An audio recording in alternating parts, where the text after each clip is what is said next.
ఓం గం గణపతయే నమః. స్వర్ణలక్ష్మి నమస్తే అస్తు. పరబ్రహ్మ స్వరూపిణి రాజ్యం దేహి ధనం దేహి సర్వకామాంచ దేహి మే.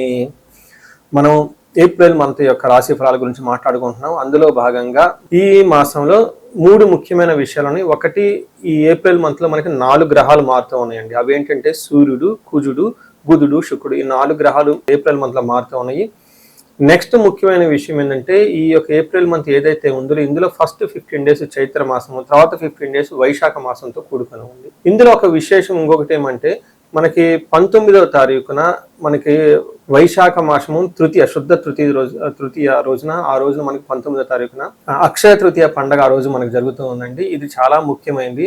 అంతేకాకుండా వైశాఖ మాసంలో ఉదక కుంభదానం అంటారు. ఇది చాలా మందికి ఐడియా ఉండదు. ఒక ఉదక కుంభదానం అంటే నథింగ్ బట్ అంటే వాటర్ బాటిల్ అని మనం అనుకోవచ్చు.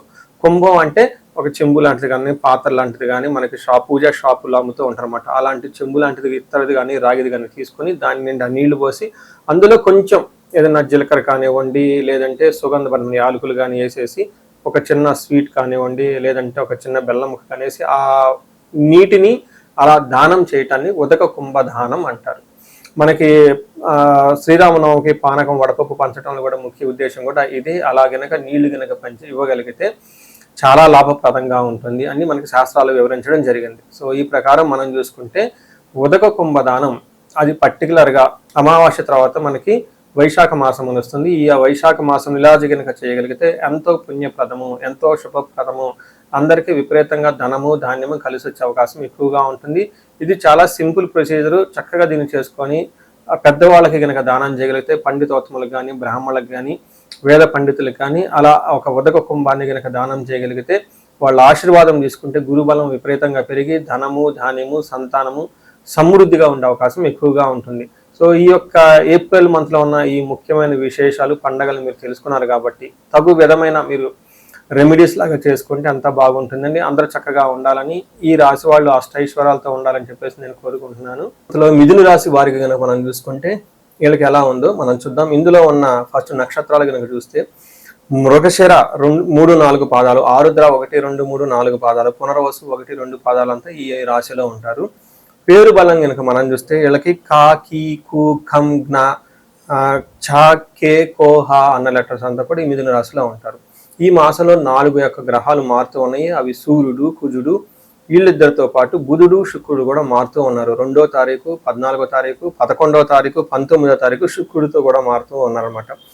ఇలా ఈ యొక్క 4 గ్రహాలు మారుతూ ఉండటంతో ఎలా ఉంటుంది ఈ రాశి వాళ్ళకి అని మనం తెలుసుకుంటే, ఇందులో లఘు గోచారం, సూక్ష్మ గోచారం ప్రకారం మన మహర్షులు ఇచ్చిన ఒక పద్ధతి ప్రకారం చూస్తే వీళ్ళకి క్రియాఫలం అంటే ఈ రాశి వాళ్ళకి సూర్యుడి వల్ల చాలా చక్కగా అనుకున్న పనులన్నీ చక్కగా జరిగే అవకాశం ఎక్కువగా ఉంటుంది.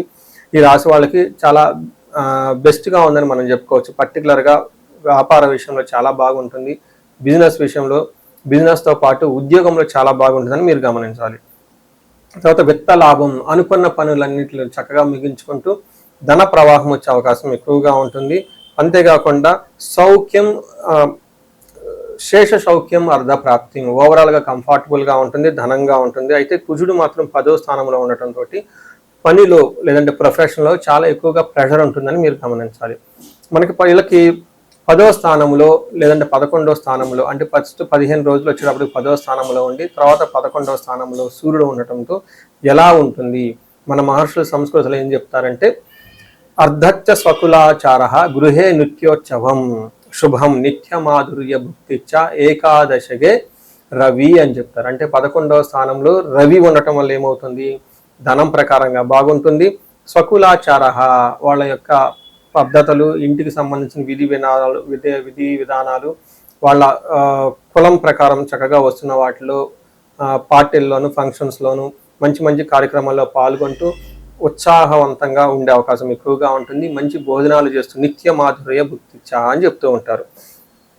అయితే వీళ్ళు ఈ టైంలో కుజుని యొక్క ప్రభావంతో 10వ స్థానంలో కుజుడు ఉండటంతో నిత్య క్లేశ, సదా వ్యాధి, సదా భోజన దుర్బలం, సదా సంచార ఉద్యోగం, దశమస్తే ధారాసుతే భవేత్ అంటారు. అంటే ఉద్యోగంలో వీళ్ళకి బాగా హడావుడిగా ఉండటం, ఇటు అటు తిరగటము, తర్వాత భోజనాన్ని అనేది టయానికి చేయకుండా ఇబ్బందులు పడే అవకాశం ఎక్కువగా ఉంటుంది. ఈ టైంలో ధనాన్ని కోల్పోయే అవకాశం ఎక్కువగా ఉంటుంది. కొంచెం భార్యాభర్తల మధ్య గొడవలు వచ్చి సపరేట్ అయ్యే అవకాశం కూడా ఉంటుందని గమనించాలి. వీటితో పాటు శుక్రుడు వీళ్ళకి 12వ స్థానంలో ఉండటం తోటి ఇది కొంచెం మిక్స్డ్గా ఉండే పాయింట్ అని మనం గమనించాలి.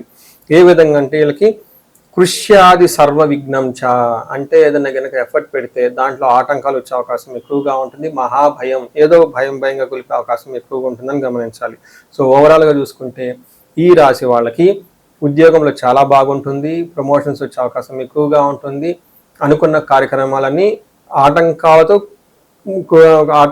కలిపి కూడి చక్కగా ముగించే అవకాశం ఎక్కువగా ఉంటుంది అని గమనించాలి. తర్వాత భార్యాభర్తల మధ్య కొంచెం సపరేషన్ వచ్చే గొడవ వచ్చే అవకాశం ఉంటుంది. స్త్రీలతోటి ఇన్ కేసు స్త్రీలైతే పురుషులతోటి కొంచెం భేదాభిప్రాయాలు ఉండే అవకాశం ఉందని గమనించాలి. మనకి నక్షత్రం ప్రకారం చూసుకుంటే వీళ్ళకి మృగశిర, ఆరుద్ర, పునర్వసు 3 నక్షత్రాలు ఇందులో ఉంటాయి. ఇందులో మృగశిర నక్షత్రం చూసుకుంటే వీళ్ళకి క్షేమంగా ఉంటారు, లాభప్రదంగా ఉంటారు. అయితే వీళ్ళకి అనుకున్న పనులు కాకుండా శారీరకంగా కొంచెం హెల్త్ ప్రాబ్లమ్స్ వచ్చేసి విపరీతంగా భయం గొలిపే పరిస్థితులు ఉండే అవకాశం ఉంటుందని గమనించాలి. తర్వాత ఆరుద్ర నక్షత్రం వాళ్ళకి వీళ్ళకి క్షేమంగా ఉంటారు, లాభప్రదంగా ఉంటారు, అతిగా భయపడే అవకాశం ఎక్కువగా ఉంటుంది. వీటితో పాటు అనుకున్న పనులు కాకుండా కొంచెం ఆటంకాలతో కలిసి కూడుకొని పనులయ్యే అవకాశం ఎక్కువగా ఉంటుంది.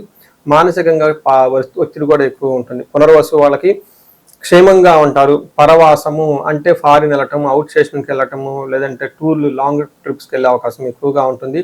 వీళ్ళు దేహ పీడనం, శారీరకంగా హెల్త్ కాంప్లికేషన్స్ చేసుకుంటున్న పాటు అతిగా భయపడే అవకాశం ఎక్కువ ఉంటుందని మీరు గమనించాలి. అయితే ఈ నక్షత్రాల్లో ఆరుద్ర నక్షత్రం వాళ్ళు పర్టికులర్గా వీళ్ళకి సుఖనాశనం అంటే అప్పటిదాకా కంఫర్టబుల్గా ఏదైనా ఉంటే ఇంట్లో ఏసీలు పని చేయకపోవటం, లేదంటే కార్లు పని చేయకపోవటం, లేదంటే వీళ్ళకి కంఫర్టబుల్ లగ్జరీగా ఉండే వాతావరణం నుంచి కొన్ని రోజులు దూరంగా ఉండి ఇబ్బందులు పడే అవకాశం ఉంటుంది.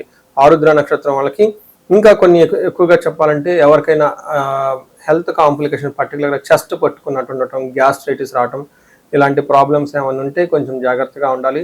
వీళ్ళకి స్టంట్స్ అవన్నీ వేసుకుని ఉంటే అలాంటి వాళ్ళు కొంచెం హెల్త్ జాగ్రత్తగా పెట్టుకోవటం చాలా ముఖ్యము. ఈ టైంలో ఎండలు ఎక్కువగా ఉంటుంది కాబట్టి రెగ్యులర్గా ఫుడ్ కాకుండా కొంచెం ఆల్టర్నేటివ్ ఫుడ్, ఓవర్ హీట్ కాకుండా, ఓవర్ డైజెషన్ ఇష్యూస్ ప్రాబ్లమ్స్ రాకుండా ఉండే విధంగా డైట్ చేసుకుంటే చాలా బాగుంటుంది.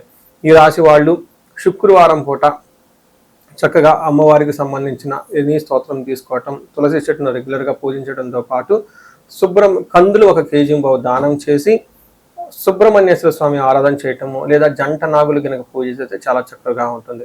వీటితో పాటుగా ఈ రాశి వాళ్ళకి అష్టైశ్వర్యాలు కలగాలని, భోగభాగ్యాలు కలగాలని చెప్పేసి కోరుకుంటున్నాను. నమస్తే.